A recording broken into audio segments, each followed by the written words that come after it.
চেয়েছে। ছেলেটা আলিম দ্বিতীয় বর্ষে, মাদ্রাসার ছাত্র। আলিম দ্বিতীয় বর্ষে বগুড়ার সুনামধন্য একটি প্রতিষ্ঠানে লেখাপড়া করে।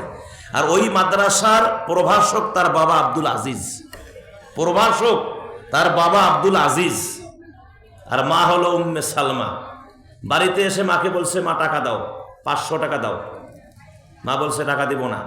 ছেলেটি প্রেমের সঙ্গে জড়িত ছিল। মা কয়েক দিন তাকে নিষেধ করেছে, এরকম কাজ তুমি করো না, তোমাকে টাকা পয়সা দিব না। ওয়ার্নিং দিয়ে চলে গেছে মাদ্রাসার থেকে বিকালে আসছে, এসে আবার টাকা চেয়ে দেয়নি।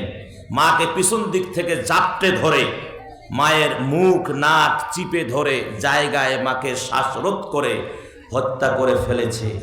হত্যা করে মাকে ডিপ ফ্রিজের ভিতরে রেখে দিয়েছে। রেখে দিয়ে খুব মর্মান্তিক দৃশ্য। আমাদের বগুড়া